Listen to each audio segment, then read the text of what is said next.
Jesus only had 12, and one was a traitor. And we have one of the largest, if not the largest, religion in the world. Right. So you just have to find your small tribe first. And those people will go and To the ends of continue. the earth for you. Yep. Yep, yep. They would continue to use your services. Maybe not every day. Maybe, well, for what I do, maybe it's like every year, every something like that. Uh, they would tell other people, Yeah. because regardless what all these different ways of marketing and everything, the strongest thing out there and the oldest is word of mouth. I want to do card tricks for a living. So I told myself, I said, I'm gonna give myself 1 year Right. to see if this can work out. And if it doesn't, I'll just finish my doctoral degree and go back to doing research. That 1 year ended up becoming 18 years. Never looked back, don't plan on looking back. And it's been a wonderful career since I made that decision. That is amazing, Randy. So university is near and dear because you've been on several universities, of course, Penn State, Uh-huh. and of course going to South Africa doing an internship. So that stuff is near and dear to you. Mhm. And recently we went to USF to do. I was filming for you to do Yes. some magic tricks, just like walking around doing magic, and we're going to show them one of the tricks right now. All you need to be qualified to teach somebody else something is be one step ahead of them. That's all. Exactly. Exactly. Just tell them what you just learned and you just Exactly. taught them something. Exactly. So those are my two favorite quotes. Never ask a rock how to swim, and it's worse to know and not do than not to know than to Yeah. not know at all. Yeah. Randy, again, I thank you. No one was expecting a pandemic, and entertainers like me, we were scrambling what to Hmm. do until we found something. Fortunately for me, I was blessed enough to be able to do perform online virtually, but there was a time that I didn't. So what did I had to do? So I had that emergency fund to tap in because I wasn't getting the income Yeah. until I got on my feet. It could be a medical issue, it could be an international issue like a pandemic, Yeah. it could be something. Hey, you may get a leaky roof, four flat Yeah. tires, whatever. Once you use that money in your emergency fund, if you have to, then you replenish it Hmm. and you continue to build up until you get a year's amount. So many individuals, whether you're a independent artist, a solopreneur, or you just have a traditional 9 to 5, we're struggling with money, with inflation. Yeah. Authenticity is what gets to the top. Like Yeah. when you're authentic, you're gonna Mhm. get. Of course, there are some people that are not authentic that get to Mhm. the top, but they might pay for that, or they might have been authentic at some point, and then they got there, and Mhm. then they sold out. But either way, Yeah. like the tried and true is that when you're authentic, you're somebody's gonna notice you. It's just a matter of time. And I know your backstory is influenced the way you run your business. How has that influenced how you connect with your audience today? Okay. All right. So I would say that there's two different things on my backstory. The academia, you have the majority of people in this country, and this is not me saying it, these are the numbers, this is what's coming out, this is being reported. They have debt, but they don't know how to leverage it, Mm-hmm. and they don't know how to manage it. And so that's where an expert like you will come in and help them with that. And that is why I'm creating this app, Mhm. because we're held accountable for information that we don't know. There are various, like just going to USF, you can see that there will be people on campus trying to give you credit cards. Any campus that you go to, like when you're coming up, they'll be on campus trying to give you credit cards. And there's no classes that are required for you to be able to to get this credit card. Right. And the more people that mismanage debt, or the more people that get into these holes and have to get bailed out, Mhm. the worse off. It's not how much you make, it's how much you can leverage with Yeah. what you keep. Yeah. Right? And so for me, I have this system. I do this percentage based budgeting. And uh, those who are listening, it doesn't just apply to artists, it can apply to anyone. If you have a traditional 9 to 5, it works for me because it's easy for me to manage. And there's different ways of budgeting or managing your money. Right. But I like percentage based budgeting. And that is, 70% of every check I get from every gig goes into my expenses. And those are needs and wants: Right. food, clothing, shelter, going out to restaurants, buying clothes or video games, or 70% goes to that. Yeah, get your markers out, people, and Right. your whiteboards, because Out of that 70%, the first of that 70% is allocated to needs. Needs. I don't consider Netflix a need. if God showed me everything that I had to go through to get to where He's telling me I'm supposed to be, I'd be like, nah, I'm good. There is some truth to that. There is some truth to that. There is definitely some truth to that. But yeah, man, there's a lot of suffering, man. And I don't know if you ever experienced this. And this happened several times in my life, and I could pinpoint uh, many of them Mm-hmm. off the top of my head. Have you ever had the experience, or anyone who's watching and listening to this, where I guess it's the faith thing again, but you just know in your heart and soul that something's going to occur in your life, a big shift in your life? Yep. Welcome to Credit Chats, where we deep dive into the financial maze and uncover how everything from your daily coffee to your dream home impacts your credit score. I'm LeBaron, and thank you for joining us. Each episode will explore the ins and outs of personal finance, hear from experts, and answer your questions. So tune in, take notes, and transform your financial journey with us. Let's get started. Welcome, everybody, to another Credit Chats, and this is our Just a Tip segment. Did you know credit bureaus use a system called Metro 2 to standardize how information is reported? If data on your credit report doesn't follow these strict standards, it can be removed when disputed. Tools like eOscar automate the disputing process, but understanding Metro 2 compliance gives you an edge in making sure inaccurate data gets cleaned up. Look into how Metro 2 works. It's the secret weapon for smarter credit disputes. Hey guys, we're here with Randy Shine, who is a magician that I met when we were both at a conference that we were going to, and he was the entertainment. So we connected there. Over the past few years, Randy has become one of the most sought after performers in the industry. Mr. Shine's magical style combines playful audience interaction with physiologically engaging illusions and sleight of hand.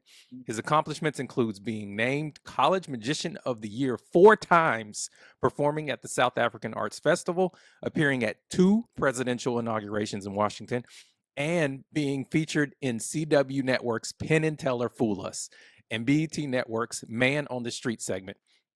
Beyond the stage, Randy was the subject of the 2015 short film Three Quarters by Guggenheim fellow Kevin Everson, and appeared in the documentaries The Art and Soul of Magic, The Stories of African American Magicians, 2004, and Quiet Masters of Magic in 2018. As a producer, he created Heart and Soul of Magic, the first magic show in history to feature an all African American cast of magicians. Randy is also one of the co-founders and past president of the International Association of Black Magical Artists, an organization dedicated to preserving the historical cultural legacy and fostering community among magicians of color. Welcome, Randy, and thank you for being here. Thank you. That is a lot. Where did you find that? Because I normally don't. I normally tell people just read a short part of it, because no one really Nah, they cares needed to know about everything. everything. No, they really don't care. They really They needed to know everything. They better put some respect on your name. don't. No, but again, thank you, man. Thank you for being here. Like we definitely, like I said, we connected then, and it's been like a brotherhood since then. So I Yes, we did. appreciate you, man. Yes, we did. We connected on several different levels. Yeah. Hmm. Yep. That's good. Absolutely, man. That's And good. so let's just get into this because the people want to know about you, man. The people want to know. So, what Mhm. inspired you to pursue magic as a career, and how did you transition from it being a passion to a full-time business?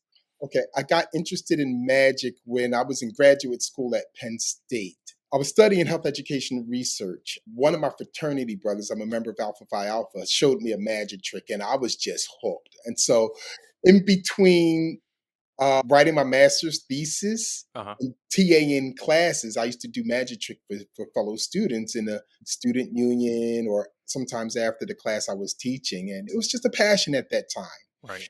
After receiving my master's degree, I moved to South Africa to work at the University of the Western Cape in Cape Town, South Africa, just for a year. It's like a study abroad thing, but even though I already graduated, uh, it was an opportunity that I couldn't pass up. Came back to the United States and started working for the University of Pennsylvania in the Department of Epidemiology and Biostatistics. At the same time, I was working on my doctoral degree in public health. Hmm. And after a year and a half of doing all those things, I said, you know what? I want to do card tricks for a living.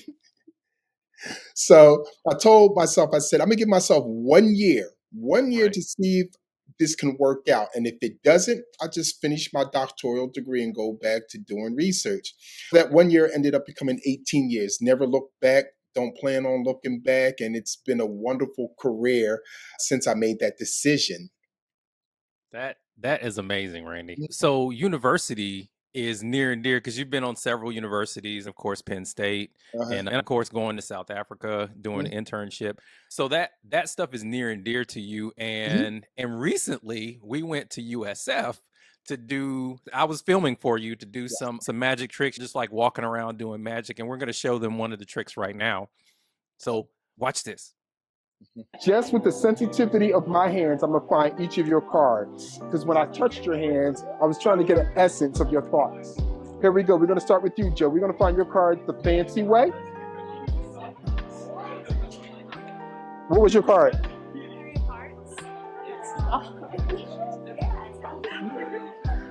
Don't tell me your card. You're gonna find your card. I'm gonna drop some cards in my hand. Tell me when to stop before I get to the end. Stop. Right here. Take the card. What was your card? Your turn. But I can tell you this. This is not your card. The 7 of clubs is not your card.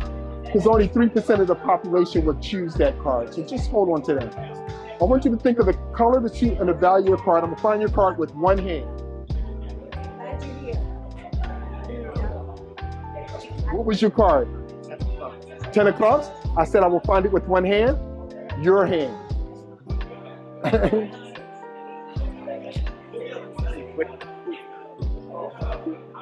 You just saw the magic tricks. Yeah.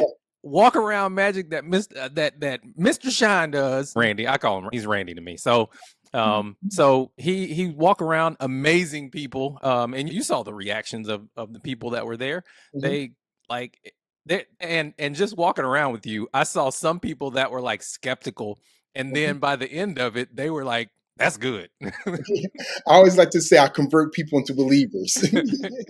And you do, man. You Right. do. That's real good. I loved even being around it to Mhm. film it. Thank you for giving me that opportunity. No problem. And there'll be more to come. But what you showed was just one style of magic that I perform, walking around and engaging people on college Hmm. campuses. I even do that for corporate shows too. Right. But then the other part of it is on stage with people. Now, I would tell you that I do not do big stage illusions. I'm not levitating people or cutting people in half. That's just not my thing. It's Yeah. just something that it's just not my thing. So I like to describe my stand-up show as just think of a comedian that does magic. Okay. I don't tell jokes. Some people think I'm funny, but I don't tell jokes.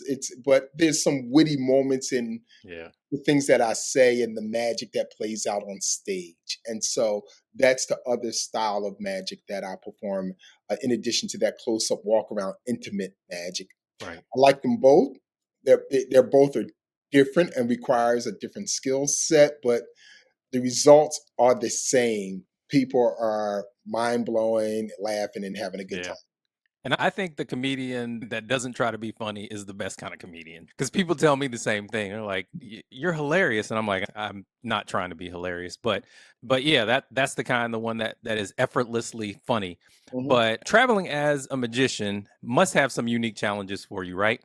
So Yes, how do yes. you balance managing your finances with the unpredictability of gigs and travel expenses? That right there is very important. I'm gonna be a little bit long winded on this because this Okay. is what I like talking about. Yeah, because it's There are always what we talk about. So Yeah, yeah, exactly. get into. As a as an independent artist, and I use that term specifically because when we hear the term independent artist, we think of musical artists Yeah. who are not signed to a major record label. But it's a broader definition of that. Yeah. And Or it's producer for a film, stuff like yes, producer of films, things like that. It's a broader definition of that. And these are those artists who are not signed to a major talent agency like CAA, G for that. music, and some other things.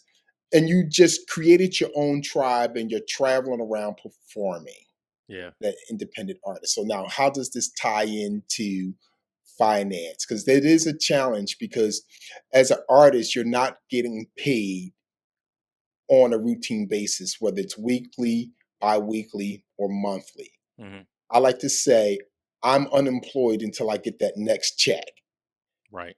And not the next gig, the next check. Because you could do a gig and there's a 30-day net Yeah. before you get paid. Yep. And then you're like, wow. So I'm unemployed until I get that next check.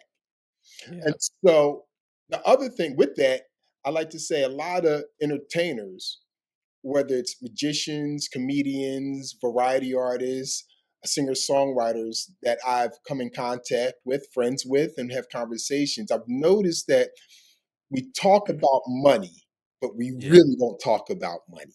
Yeah. What I mean by that, we like to talk about, oh, I got paid 500 for this gig. I got paid 3,000 for this gig. I got paid 10,000 for this gig. But the real conversation about money is more to it than just how much you got paid for a gig. It's how much have you saved? Yeah. How much have you invested? How much did you apply to the debt? Did you pay down your debt? Right. Those are the real conversations about money that I like to have. Mm. So we've seen big and small entertainers that Yeah. we see they had platinum albums Yeah. and everything. They mismanaged their money or they got into a bad contract. Like, were broke? How did they go broke? How are they broke? How did they die? And there's a GoFundMe page. Yeah. And they've been touring the world. They had 5 number one albums on the chart in just 2 years. How Yeah. is that possible? And so it's mismanagement of money. That's what it is. So it's, as the old saying goes, it's not how much you make, it's how much you keep, but also how much you can leverage with Yeah. what you keep. Yeah. Okay?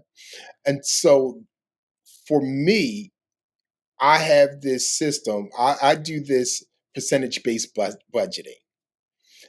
And uh, those who are listening, it doesn't just apply to artists, it can apply to anyone if you have a traditional 9 to 5. It works for me because it's easy for me to manage. And there's different ways of budgeting or managing your money.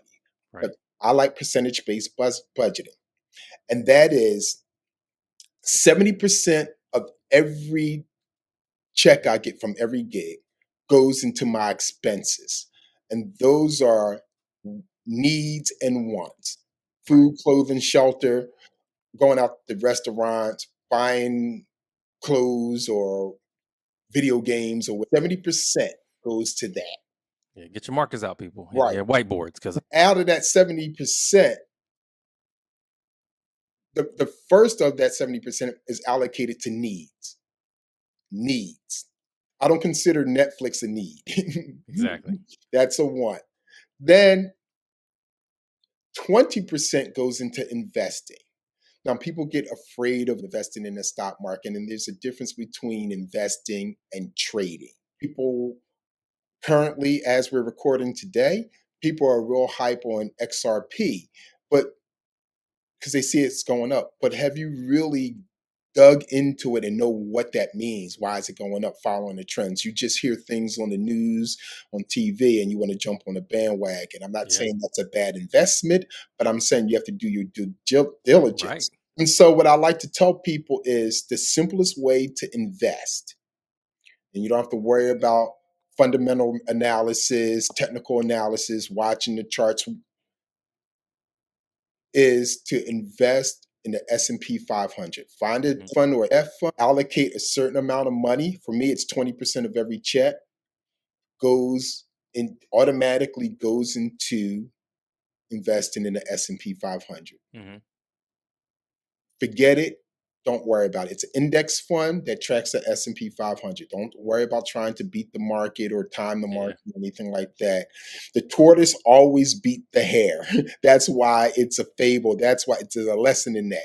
Slow and steady. Okay? Then 10% goes into an emergency fund. Mm-hmm. And I really do mean emergency fund. It's not, oh my gosh, my buddy's having his 50th birthday and he wants to fly to Spain. Nah, that's not an emergency to tap into that money.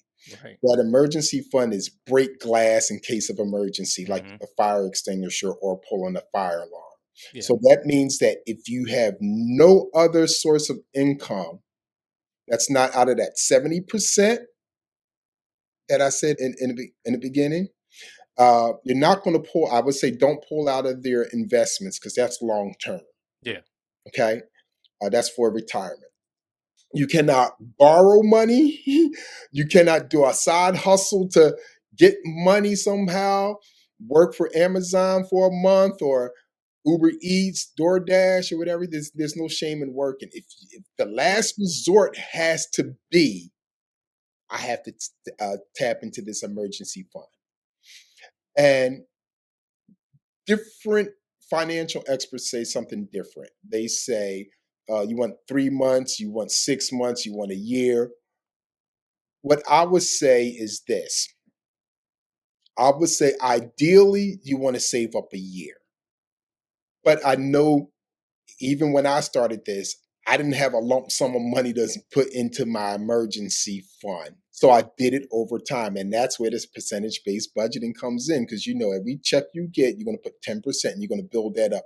Because ideally, I would say that initially you want to get 3,000 in as an emergency fund. I know a couple of years ago, people said you want to get 1,500 to 2,000, but you want to account for inflation. You want to get 3,000 in emergency fund and just start to build off of that.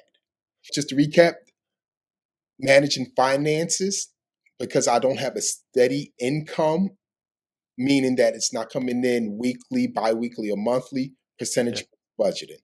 70% of every check I get goes to needs and wants. 20% goes to investing in the long term, and 10% goes into the emergency fund. There you go.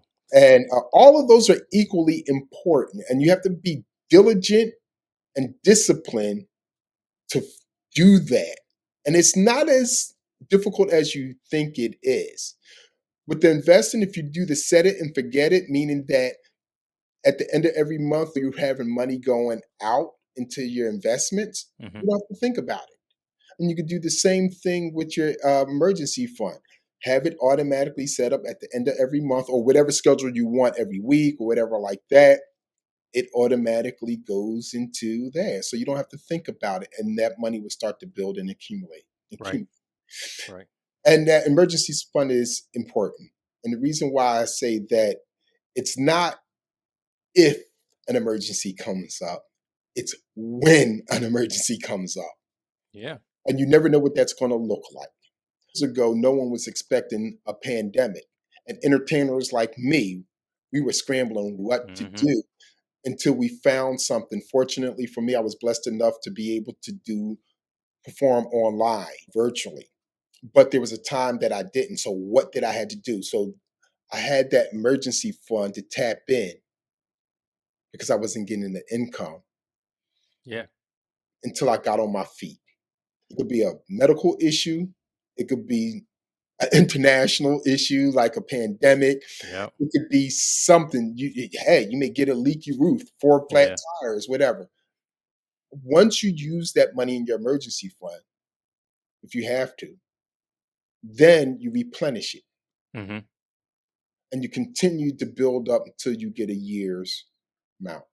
Right. I know that was long-winded, but it's very important because so many individuals, whether you're an a independent artist, a solopreneur, or you just have a traditional 9 to 5. We're struggling with money, with inflation, Yeah. but there are systems in place that you can manage that and still have fun and live your life and treat yourself and things of Yeah. that nature.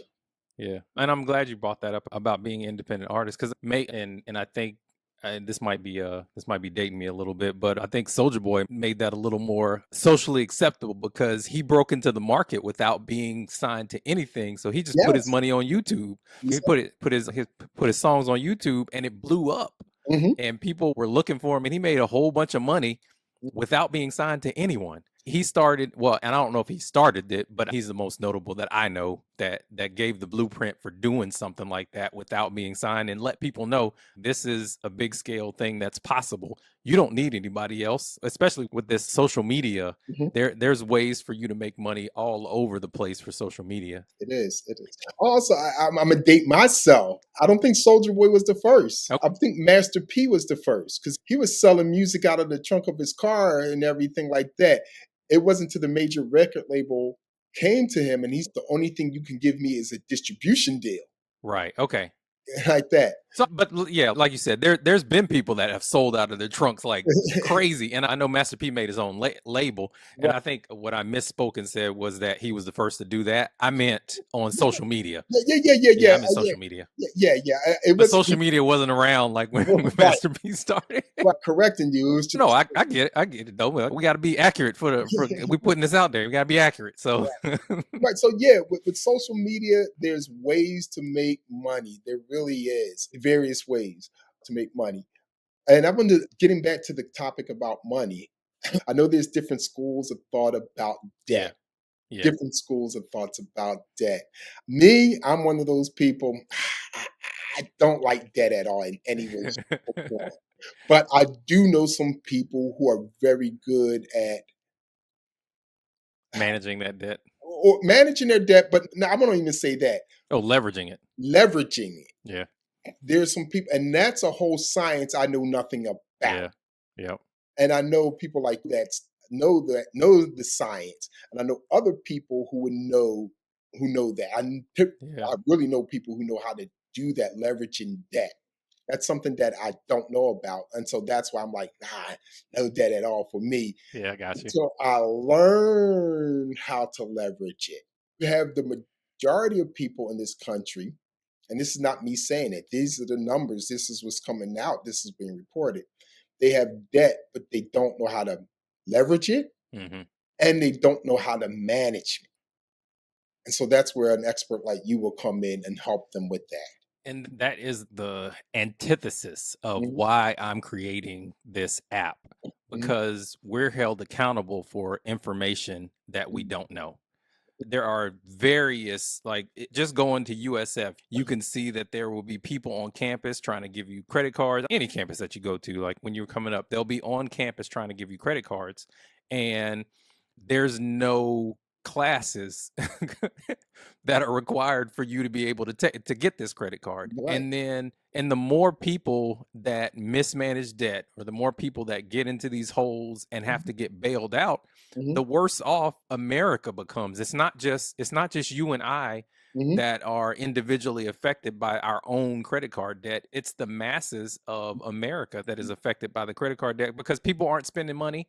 If they don't know, if they can't breathe, they can't figure out how to get ahead. And debt is very restrictive. So it does feel like you can't breathe when you're in debt. I've been there. Got my first credit card, and when I was in college, she said, "Oh, sign up for a credit card. We'll give you a free T-shirt and a Piece of pizza. baseball cap." I was like, "Yes, I want the baseball cap and T-shirt," not knowing that I got signed up. And so this is why I'm so adverse to debt, because I knew where I was. Yeah, because of your experience with it. Yes, because of my experience with it. And it got to a point in time where, as I said in my origin story, how I was working, and then when I decided to become a full-time professional magician, I still had debt. Right. Still had debt. And it was crippling me. And you're not lying. I had credit card debt. I had student loan debt. I had car debt. I had all this debt. But the message that was told to me was, You got to get a credit card. You got to Yeah, you take need out it a to build car credit. loan because you got to build your credit up. Yeah, They tell you that, but they don't tell you the other side of that. And they don't educate you on how to manage right. that or leverage that. That's where we fall into this hole. So Yep. I literally Yeah. got sick and tired of sick and tired, robbing Peter to pay Paul and robbing Paul Yeah. to pay them all. Yep. And so I said, I got to do something. And Yeah. so, and what I mean by hustle, I started taking any type of magic shows. You wanted to hire me for a magic show, I would do it. I was not exclusive. I had a goal. I said, I need to pay off my credit card. I need to pay off my student loan. I need to pay off my car note. I needed to pay off other debt. And I was diligent in doing that. And part of that process was educating myself. Right. And that's how I learned about the percentage based budgeting. That's how I learned about the snowball or the avalanche technique Yeah. of reducing debt. Yep. So it was just reading books, listening to people on YouTube, several people, because I have this thing. I don't listen to one person. Try to listen Yep. to as many people as possible, or Yep. that. And the multitude of counsel there is safety. And so yes, and because what you tend to find out is if everyone is saying the same thing, that's the foundation. Right. And it may differ as you go deeper. Foundation is the same. Yeah. Good. Yep. So yeah, I've been there. I've been there. Do I have a credit card? Yes.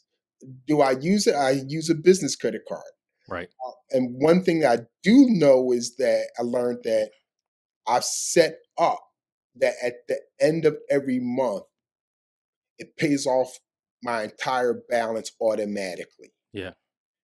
Because prior to that, I will forget, I'm on the road, this, and then you get hit with interest, and then they threaten to cut off, and it affects your credit score and everything. I discovered, hey, you know what? Just pay it off at the time due total. Right. Have it automatically set up. But see, then once again, that goes back. That's coming out of the 70% Yeah. of the money that I put aside from every check that I get. Yeah. So, yeah.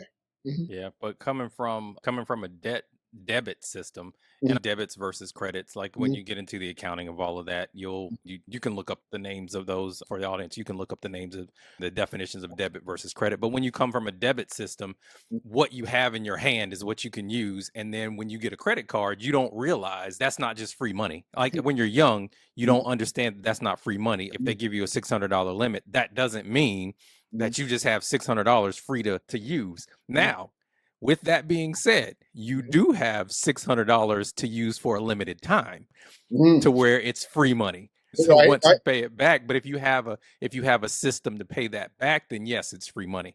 But if you don't pay it back, then yeah, they're going to charge you interest. And that's another psychological game that they get into. So if you have a $600 limit, Right. and this is one of the nuggets I dropped too. You have a $600 limit. You run it up to $600. You pay it off. Run it up $600. Pay it off. Run it up $600. Pay it off. They're going to give you a higher limit. You pay it and I completely pay it off with no balance. Yes. They're going to give you a higher limit because you're not making them money. You're costing them money because you're using their money every month for whatever you're using it for, like your set budget. And now they're like, okay, I can't make any money off of them if this is in their budget and they're going to keep running it up and paying it off. So I need to give them a higher limit so that I can hopefully get them to keep a balance. Once I get them to keep a balance, then I can start charging them interest. And then hopefully I'll drop their credit score and I can charge them more interest. So it's that's a little the game. play. It is. It's just like, but if you understand what they're doing, then you can run it up, pay it off, run it up, pay it off. And then they give you higher limits. And then you have more opportunities to invest that money into more things that you can get.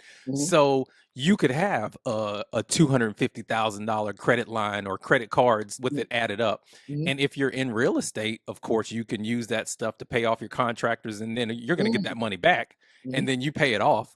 Then they're going to keep increasing your rates because that's what me and my business partner are doing right now. We're in the middle of doing that right now. So yeah, that's That's one of the things that we talk about, like when you were saying how to leverage it and the game that people just don't understand. Mhm. And I did not understand any of this until I started doing it. Right. And the doing is better than the planning when it comes to this kind of stuff. Because if you're investing, like you're in the game, Mhm. and the people that have already gotten off the bench and gotten into the game, Mhm. they understand different things that you're not going to understand if you're hypothetically making assumptions Mm. about things. And there's no indictment on that. Right. Do your planning, do your due diligence. But at some point, you have to get in the game. Yeah. You know what? That's, you just spoke about my favorite quote, and it so happened to be an African quote, and it is, it's worse to know and not do than not. It's worse to know and not do than not to know at all. Right.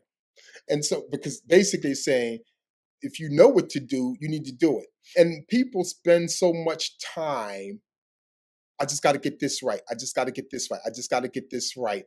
And I talked to several people. I've had conversations with several people about wanting to be a full-time magician, wanting to be a full-time entertainer, or starting their own business. Because let me put a tag on that for a second. Yes, I am an entertainer. Yes, I am a magician. Yes, I'm an artist. But I'm a solopreneur first. Yeah. I understand business. There you go. 10% of what I do is on stage. 90% what I do is the business part, managing the money, contracts, speaking to agents, those things. So Yep. the business part is the most important part that drives that 10% when I'm on stage. Yep. That being said, I have had conversations with other entertainers, people who want to start up a business and everything like that. Mhm. And one of the things I tell them is that, hey, you got to get your business straight. Yeah. But before we even get to that conversation, or while in that process of that conversation, I should say, I got to do this, I got to do this, I got to do this, I got to wait for this. I'm like, there's never a perfect time. There isn't. There's never a perfect time. Some information, move on that information you have. The perfect time is now. Exactly. Because you're going to wake up and it's going to be too late. Yep. That ship is going to pass. Someone already stole your ID. They didn't steal your ID. Some people may steal your ID if you. Someone else. But you wasn't gonna do nothing with it anyway. Someone on the other side of the country already took that, had the same idea and moved on it, and you're just, oh, that was mine. I could have been not. You have to take action and move. Yeah. And experience is the best. Trust me, I made a lot of mistakes. It is. And I know I got some mistakes to learn, some more mistakes to learn as you level up. It's not comfortable. I don't know if you learn from them. I say they're experience investments. Well, yeah, there's no mistakes, there's only experiences. Yeah, Yeah. You're right. So you take the lesson and you move on. Because it's easy, and I'm paraphrasing a quote from a president that an author quoted, and I'm putting my own spin to it. Yeah. It's always people in the cheap seats who are the loudest. They are. Yep. It's always them. Yep. And I tell you why, this is my spin on that. Let's take football, since we're in football season. Yeah. I'm home, or I'm in the stadium, and I said, how did he miss that catch? Yeah. Stupid. How did you miss that catch? Why you call that play? Why you call that play? But what you don't know is this. What you don't realize, you're in the cheap seats. Yeah. You can see the entire field. You can see every player on that field. Yeah. But if you were down in the game, it's a different perspective. Yeah. When you're in the opposing team stadium, you got 20, 30, 40, 50,000 screaming fans wanting you to drop that ball. Yep. In addition to it, this game, if you win this game, you go to the playoffs. If you don't go to the playoffs, and then you want to add, you got a 325-pound linebacker running at you at 20 miles an hour. That's a whole different, but you're in the cheap seats. Yeah. You're not worried about some screaming fans. You're not worried about, you could go to the playoffs, possibly Super Bowl. You're not worried about this big guy coming at you trying to take your head off. It's easy in the cheap seats. Yep. But when you're everybody got to play until they get punched in the face.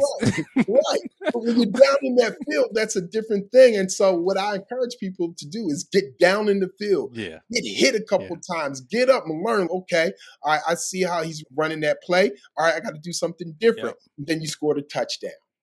And the other thing about the cheap seats is you haven't invested any time, any funds, anything, and nothing's riding on you making a mistake when you're up in the cheap seats. Exactly. Nothing's riding on you making that mistake. It's not on you.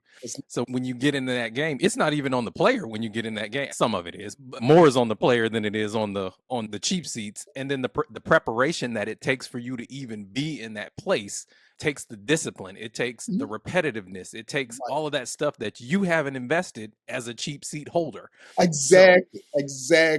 You don't have to deal with the press afterwards. You don't have to worry about someone taking your spot. You don't have to worry, I got this $6 million contract, but I didn't produce this year. I may get cut and lose that $6 million. Yep. All while having a concussion. Exactly. You're in the cheap seats. If your team loses, you get to go home. You go home. You don't have to do you don't have to do the press conference and they're asking you these questions and you feel embarrassed. You missed that kick. You don't have to deal with the journalists writing about you in the local newspaper. If you're playing basketball, you don't have to deal with the embarrassment of being posterized.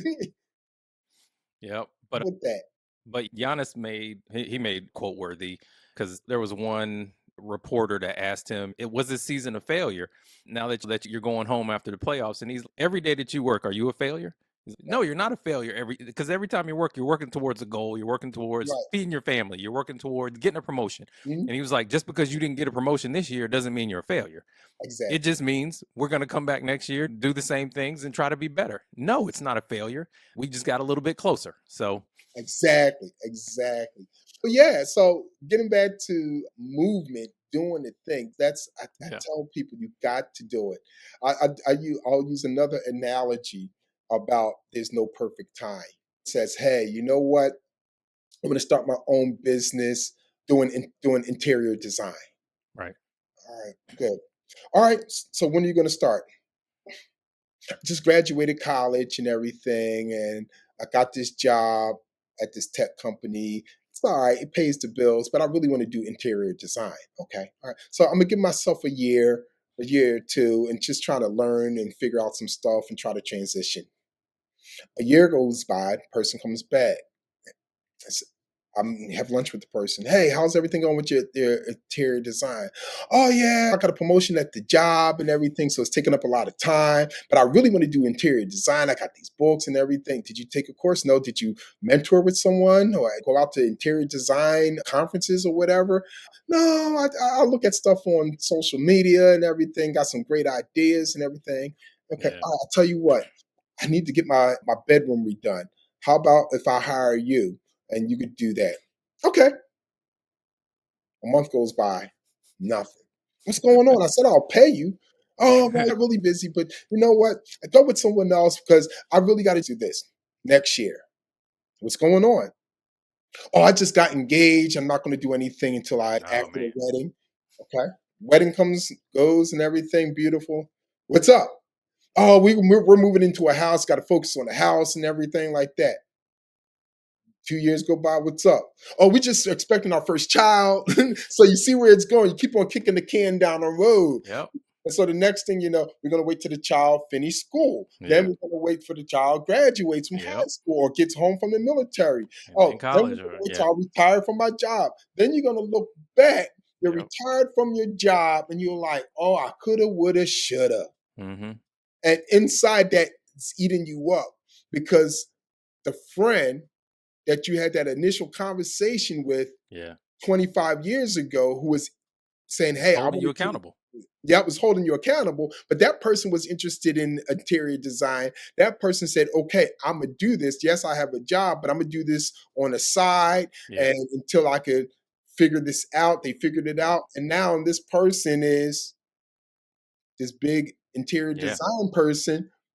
And the only thing that you could do at best is live vicariously through someone, but Yeah. inside that's killing you because you could have been that person. You could have been working with that person. Y'all could have Yeah. been a team, or you could have been this big interior design person. You Yep, you sold your sold your dream. dream to make somebody else's come true. Exactly. Yep. But that's the thing about social media too. You can do this stuff on the side and reduce your advertisement cost to where somebody else would. Back when we didn't have social media and didn't have all of this free advertisement, Mhm. like you couldn't do this without getting a billboard or some sort of advertisement for yourself, like putting it in the newspaper or something like Yeah, that. Do it virtually for free. But a little side nugget for that stuff, if you do go with the paper route or newspapers, magazines, stuff like that, you have a competitive advantage over the people that only want to do social media. right. So those things have actually come back into the fold, the radio, the newspaper, the Mhm. stuff that people won't do anymore to Yeah, where people still listen to it. right. So like the billboards and all of that stuff. But again, that was beside the point. But social media is where you can for little money.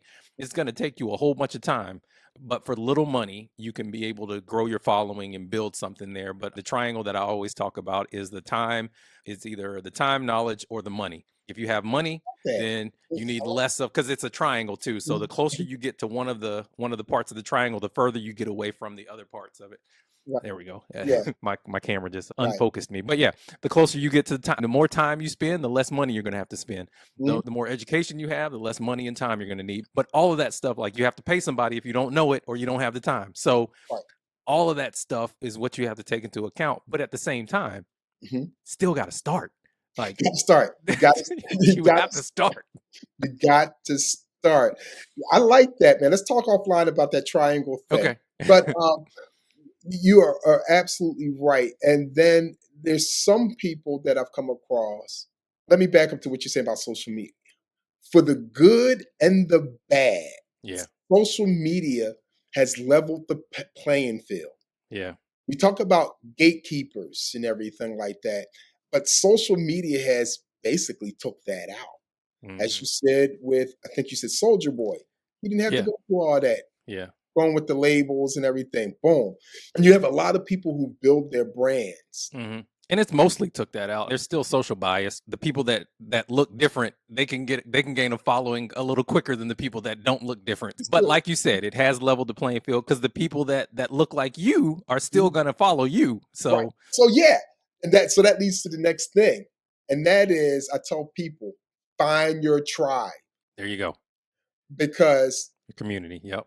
Find your tribe, find your community, and your community will end up becoming evangelists for you and telling other people about your product, your service, and what you do. But you have to treat them right. You have to treat them right. Yes, you have to treat them right. Find your tribe. Look, I'm a religious person. I'm a Christian. And I know some people here who may be listening or not. But take this in the essence that I'm giving to you. Jesus only had 12. And one was a traitor. And we have one of the largest, if not the largest religion in the world. You just have to find your small tribe first. And those people will go and continue. To the ends of the earth for you. Yep. They will continue to use your services. Maybe not every day. Maybe, for what I do, maybe it's like every year, something like that. They would tell other people. Yeah. Because regardless what all these different ways of marketing and everything, the strongest thing out there and the oldest is word of mouth. And so it's word of mouth. Hey, I just saw this guy. This guy just helped me out. Whether it's word of mouth, someone posted on their social media platform. Yeah. This guy just helped me out with my credit card debt. Mm-hmm. That's word of mouth, but just in a different platform. Yep. And so credibility goes up. Yep.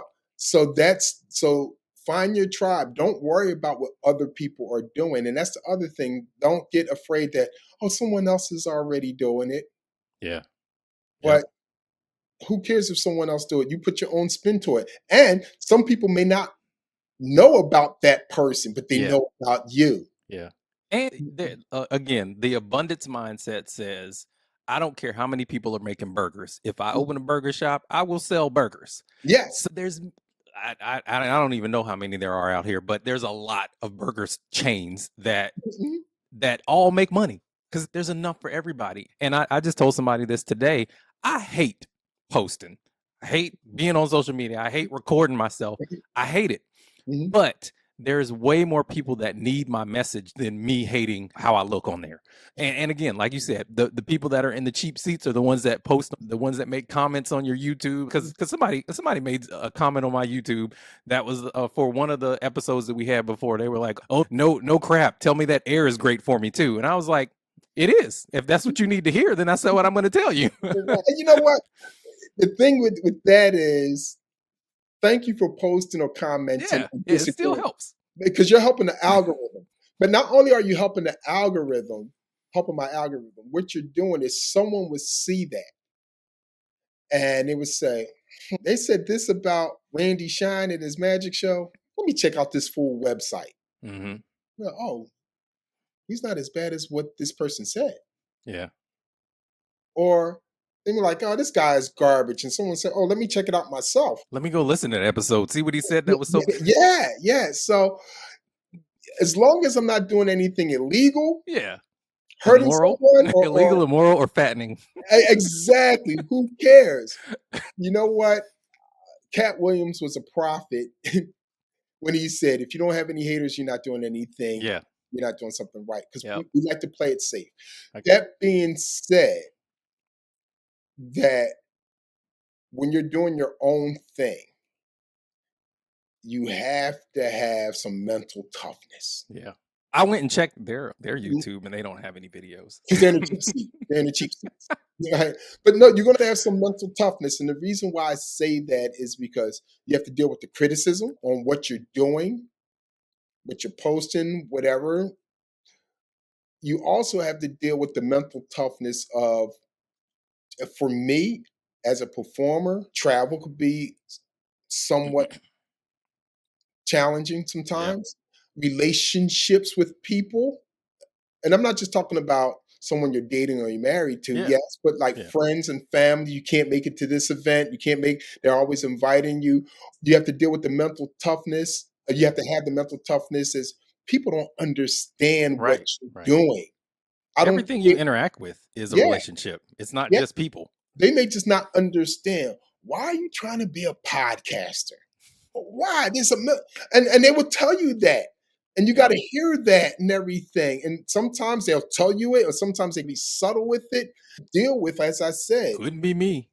Yep, couldn't be me. Or God bless you. Or at least you found something you love. I'm like, someone. You like it, I love it. Yeah. Someone said that to me last week. I was performing at this event, and they said, at least you found something you love. And I said, you don't love what you do for a living?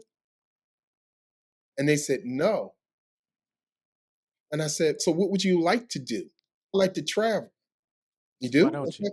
So I said, so how are you going to make an income traveling? Are you going to be a travel journalist? Are you going to go on a cruise and work on a cruise and travel the world? Are you going to be a photographer and travel? I just want to travel. So you're telling me you don't want to work. You just want to travel without having income. You have no purpose in life. And I don't care if that purpose is becoming a school teacher. I don't care if that purpose is becoming a welder or cheap seats again. Yeah, it's the cheap seats again. You just want to sit back and just chill. Nah, the Bible said we're going to work. You don't eat. You don't eat. So yeah, man, you have to have that mental fortitude. And it gets to me sometimes. And sometimes, for being fully transparent, some of the things I got to check myself is, and this is the bad thing about social media, is comparison. Yeah. I'm like, that's the thief of joy. Yep. I'm seeing this person do this. How come I didn't get that opportunity? And I tried to get that opportunity. How come this? Wasn't for you. Yeah, and I struggle with that, to be honest with you. But sometimes I just got to sit back and say, Randy, you're doing good. You're good. Look back where you came from when you started. Look where you are now. Then it's those other times when you bump into someone, another performer, YouTuber, I'm not on YouTube, but whatever field you're in. And they're like, yo, man, I see that you're killing the game. And they're really sincere and genuine. You can see that. Yeah. You hear that from their tonality and their body language. They're like, you're killing, you're doing this, you're doing this, you're doing this. And I'm looking at them and I'm like, but I think, aren't you killing it? You just did this event that I wanted to do. And you start talking to them And then the reality hits. They're like, Yep. yeah, Find that out was behind the fun. curtain. Yeah, they were like, yeah, I really didn't get paid for that, or as big as what you thought it was. Yeah, it just fell into my lap. Yeah, that was one good show I got, but I don't have anything on my calendar for the next 3 weeks, and what I'm going to do. So Yeah. now the mask comes off. And like, Yeah. I'm not doing too bad. I'm not doing too bad because with social media, all of it, YouTube, Instagram, Facebook, Blue Sky, whatever, more people are watching than actually commenting, liking, or Yeah. following. Yep. And I know that from experience too, because several people have said, "Oh man, I saw that you're performing here. I saw this, I saw that," and I'm like, "A, you don't follow me. B, you didn't comment, like, or anything. Yeah. So it just came up on your feed, or maybe someone shared it with you. I'm good with that. I'm good with that because it's getting the brand out there." Yeah, Yeah, man. That's the social media trap. yeah, Both the comparison and the wanting to be accepted so much that you do everything for the likes and follows and things like that. mhm, But what I've noticed more so now is that the authenticity is what gets to the top. Like yeah, when you're authentic, you're gonna mhm, get, of course there are some people that are not authentic that get to mhm, the top, but mhm, they might pay for that, or they might have been authentic at some point and then they got there and then mhm, they sold out. But either way, yeah. like the tried and true is that when you're authentic, somebody's going to notice you. It's just a matter of time. And I know your backstory is influenced the way you run your business and connect with your audience. How is that influence how you connect with your audience today? Okay, all right. So I would say that there's two different things on my backstory. Okay. The academia side of my story. So the clients that I perform for, some of the clients that I perform for, I could speak the language. I could speak the academic language. Code switch. Yeah, I could code switch. I could speak that language to them. And so that's a connection. So when I'm performing on this stage and I say certain things or whatever, they're like, "Oh, okay, all right. He's one of us. He understands my world." Yeah. Other thing is, my father was a pastor, and I come from a family of people in the ministry, Yeah. uncles, pastors, bishops, uh, siblings, cousins. I come from that. I come from that African American Baptist, Black Baptist community. Right.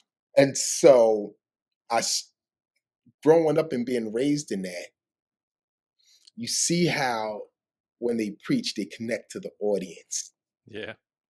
And so it was only natural for me when I stand on stage Yeah. that I can only do what I know and what I've been exposed to. So I'm not preaching, but I'm performing. And there was this very prominent pastor, Calvin Butts, Hmm. Dr. Calvin Butts. He died a couple years ago. He was the pastor of Abyssinia Baptist Church, which was a very famous church up in New York.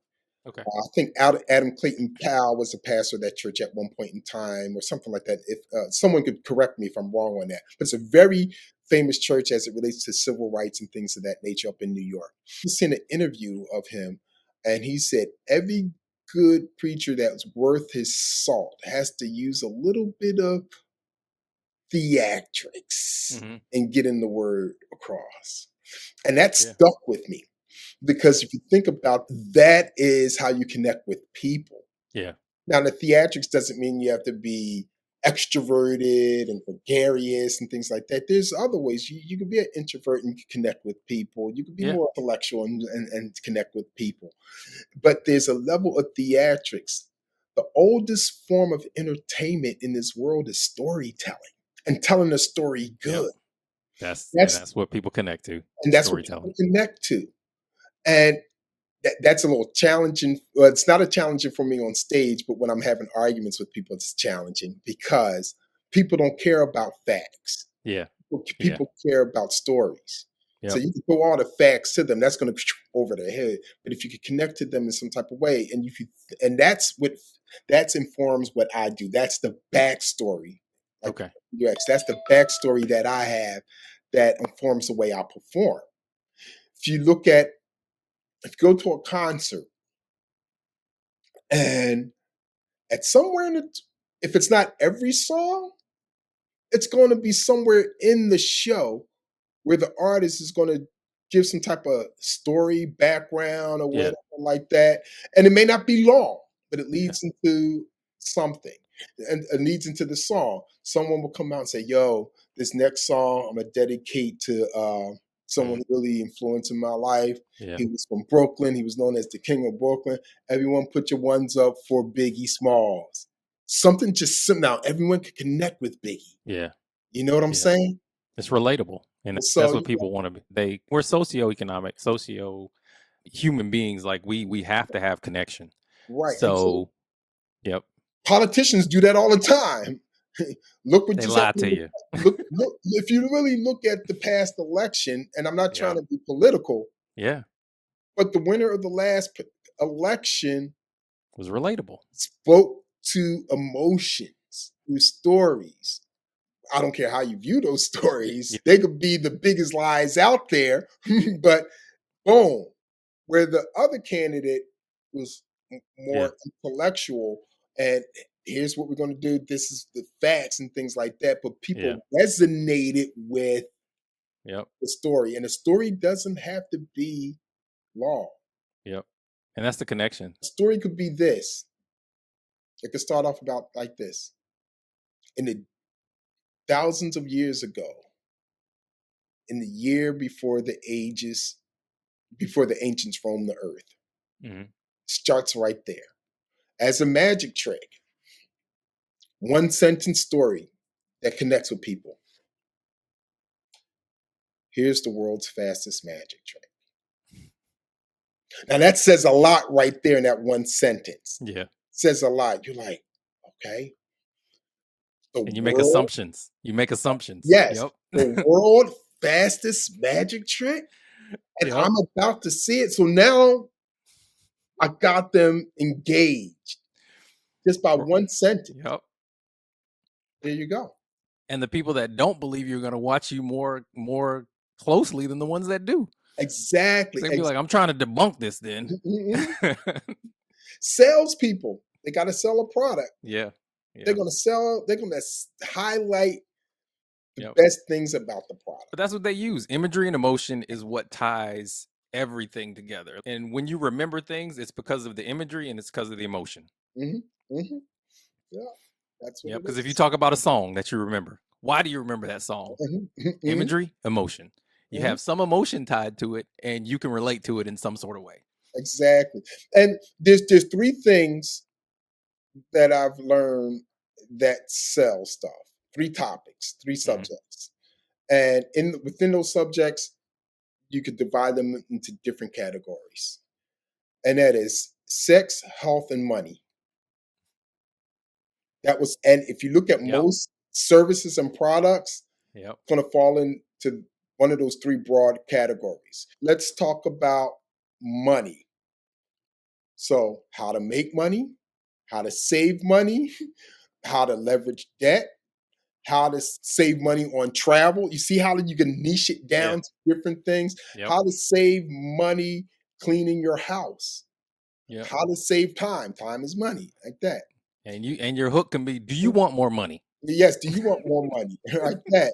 Of course. You're right. Don't let people steal money from you. Watch out for this scam. Don't let people steal your money. This is how you should save your money on this device that will save all your passwords to your bank accounts. Yeah. Health. The bureaus are lying to you. Yeah, exactly. Health. Diet and exercise. Want to live longer. Do you want to look a certain way? I'll also do you want to look beautiful? Take this surgery. Use this cream. Health. Oh, try this diet. It's more healthy for you because you're going to live longer. It's going to help with the cells in your body. So those 3 things, how do you tap into someone's emotion? And you just got to think about that. So let's get back to the line of question. I know we veered off there for a little bit, but it's all good topics. This is what we always do. Like when we talk, me and Randy, we go wherever the conversation takes us. And I can So talk a lot. You can can just you cut me share? off. I'm not going to be offended if you're like, yo, man, we got to end this or we got. You won't even know. But can you share a specific moment when you doubted your path but trusted that everything would work out? And how did that faith pay off? It was I think it was twice. Mm-hmm. I think the first one was 2000, like near the end of 2000. I wasn't where I'm at now. I'm sorry. I wasn't where I'm at now in terms of my career. Right. And basically, I was just performing locally, doing like local events, birthday parties, and things of that nature.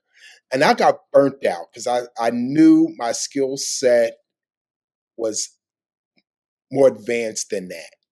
I knew that I could be doing bigger and better things. So I was about to tap out, about to say, no, I'm done with this. Yes, I am done. I'm not in a place where I feel that it's rewarding and I could perform the way I would like to perform. But I hung in there. Right. Because one of the things I thought of, if I go back to work, what am I going to tell people I've been doing? I've been doing magic tricks for the past X amount of years. I've been doing cards. I can find a card. I don't know if I could do that, but I can find a card. I've been solving problems. I've been creating things out of thin air. So with my faith, I held on, and this is what happened. I said, I want to get into the college market. I want to start performing for colleges and university, and that's a whole circuit. So I started reaching out to different college agents and everything, and got turned down a lot. Got turned down. Some people didn't respond. Some people say, hey, send me your information. I did, never heard back. I followed up, never heard back. And then there was a law. I didn't do anything in terms of that. Then I just got this feeling and said, you know what? Just reach out to some more people. Try again. Yeah. Try again. And I did. And I remember I believe I was in Texas at the time. And I got this email from a college agent that said they wanted to sign me. And I was like, wow, this is real now. And the college agent was one of the people who never responded or responded and said, I'm sorry, we already have a magician already. Yeah. But it was just a matter of maybe a month, no more than a month. Yeah. Got back with me and said they wanted to sign me. Wow. Okay, they signed me. I got an agent. And then there's these conferences that you have to go to. And this is where colleges come and see what type of entertainment they want to bring to their campuses. And it was really expensive. And I didn't have the money to do it. And I didn't tell the agent, but the agent automatically offered to pay for me to go to this conference. And she said, don't worry about it. You'll just pay me back on all the shows I get you. But there was pressure on me now. Yeah. So I went to that conference, drove up there. It was like a 6-7 hour drive. Went up there just to showcase. Came back on my way home. Agent called me. Her words were, what did you do? And I was like, oh my gosh, I don't know what. I must have messed up big time. And I said, what do you mean? She said, all these schools want to book you. Wow. I was like, oh my gosh. It was like 27 different schools.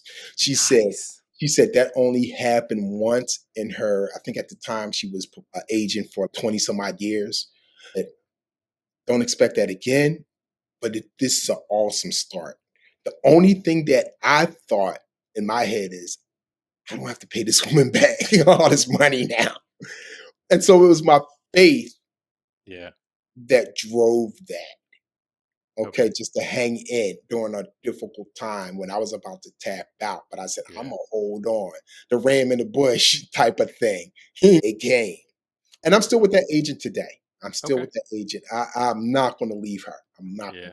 Yeah, she not believed in you when you didn't believe in yourself, right. and then it subsequently made you have to prove her right. But the other part goes back when I first decided to become a full-time magician. Hmm. That was a bigger leap of faith because I was working and I was in graduate school, and to leave all that behind, Hmm. just made a decision, just yo, Yeah. this is what I'm going to do. And the funny thing about it is, I was not afraid. I was not nervous. It's one of those things that, Yeah. and I Yeah. said, this is going to work out. And I told you that recently about my situation. I was like, Yeah, and it doesn't diminish how hard it is, exactly, but exactly. you still have, there's a piece about the decision you made, and it's also a confidence in the decision you made. Yes, exactly. And where everyone else was saying the total opposite, Seems crazy. family members, friends, former colleagues, are like, what? No, you're leaving the You're crazy. You're you could be crazy. a doctor, Yeah. a PhD. You could get your and you're doing this research for University of Penn, an Ivy League school, and prestige. You're leaving all that to do. You're crazy. You're Yeah. crazy. But I was really, as you said, I was really at peace. And I said, this is something I'm going to do. And that's a leap of faith that people cannot comprehend Yeah. because Yeah. that message is not for them. It's for me. Fast forward 18, 19 years later, those same doubters are now like, Rand, I'm so proud of you. Yeah. You did your thing. Rand, I wish I had the intestinal fortitude to go pursue what I'm really passionate about. Rand, you did it. The year I was performing in Baltimore, and a college friend came to my show, surprised me. Her and her child came, surprised me. Good friends, love her to death. And she, after the show, she said, Randy, she said, I apologize. She's the only one who did this. She said, I apologize because I doubted you so much. And I said, you shouldn't be doing this. And she said, look at you now. She Yeah. said, I am so sorry. I didn't need her apology. And I'm not saying that in a bad way, Yeah. because I understand that some people just cannot comprehend that. Yeah. That only one who outwardly admitted Yeah. Yeah. that she was wrong and she's proud. Hmm. We're friends either way. Yeah. But still, that was something right there. And it means a lot because you can see the growth in her. It Right, really wasn't for you. It was more so for her than it was right. for you. And you have to have that faith. And faith is crazy. It is Yeah. crazy. It It will is. make what I'm saying is crazy. It If you goes have against logic. yes, if you have faith in something and you're going down that path, other people will literally think that you're crazy. They will really think, yo, what is wrong with them? Yep. But It goes against logic. it goes against logic. It Yep. goes, and as you said, oh, it's not rainbows and unicorns all the time. Oh yeah. It's not. It's not rainbows and unicorns all the time. It's not. But you just, as I said, that Yeah. But the suffering cannot be compared to the glory. you know what? Some aspects of my life, I understand that. Other aspects, I don't understand that. Because you ain't got to the glory. I'm like, why do I suffer for this? At least show me the glory that I'm suffering for. You would tap out if he showed you. I don't know. At least because I know it's on the, I know it's at what's at the end of this tunnel. I know what I'm suffering for. Yeah, that's just the conclusion I can come to. If God showed me everything that I had to go through to get to where He's telling me I'm supposed to be, I'd be like, nah, I'm good. There is some truth to that. There is some truth to that. There is definitely some truth to that. But yeah, man, there's a lot of suffering, man. And I don't know if you ever experienced this. And this happened several times in my life, and I could pinpoint many of them Hmm. off the top of my head. Have you ever had the experience, or anyone who's watching and listening to this, where I guess it's the faith thing again, but you just know in your heart and soul that something's going to occur in your life, a big shift in your life. Yep. And I'm not talking about something just like minuscule. I'm not even talking about I'm talking about something like big. And it's dropped into your spirit, and you're like, and you even question it. And you're Yeah. like, how is this going to happen? And you may share it with other people and you may not. And I'm not talking about this prophetic stuff. I'm just like, I guess it is prophetic in a way, Yeah. but you just know, and you like, no one can tell you anything else.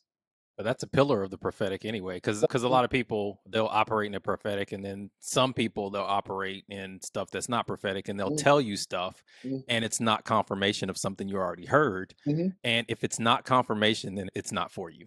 mhm, You might want to put it on the shelf for later. It mhm, might be something that you need to for later on, but mhm, every prophet should be confirming what you already know. mhm. And those experiences. And some of those experiences, when I had that, I never shared with anyone. Yeah. I just didn't. I don't know why. And I'm like, how is this going to play out? Because I couldn't conceive it playing out, Yeah. even though it was something that I desired. And I don't know about you, but But for me, mhm, if I don't tell anybody, nobody's there to hold me accountable for it.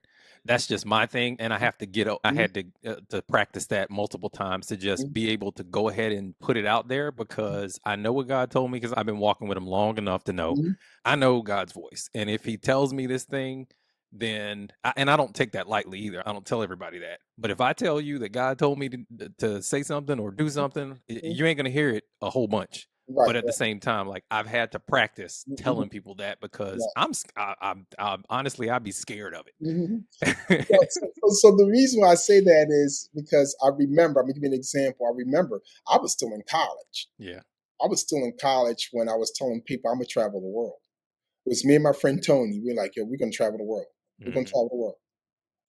We're gonna go, and I don't know what started that conversation, Yeah. and I had no plan, no idea, nothing. But it was just something that was dropped into me. Hmm. And then I ended up traveling the world. Yeah. Yep. Crazy Then faith, man. when I got into the college market, actually before I got into the college market, even before I started looking for an agent, I heard about one of these conferences and it wasn't too far from where I lived at. So I went to the conference and met the person who was in charge of everything. And I told him, and I don't know why this came out of my mouth. I said, I'm going to be your number one magician. Told him that. And I was only at that event. He was just showing me around and everything. And I was only there for maybe 45 minutes, probably less Hmm. than that. It wasn't until several years after I attended that I finally, and I forgot about it, forgot about the college market and everything. Then, so several years later, when I told you the story I told you previously, I got tired of doing this and I was about to tap out, and I found a college agent. Hmm. Found a college agent. And since being in the college market as a performer, I was named Magician of the Year 4 times. But prior to that, before I was even not, I wasn't even in the Yeah. market. Not even Was even conversation. not even a conversation. No agent wasn't even looking for an agent. Just showed up at this conference, and just out of my mouth, and that was something unlike me at that time. I wouldn't Yeah. just. I'm like, where did that come from? I need to put that back in.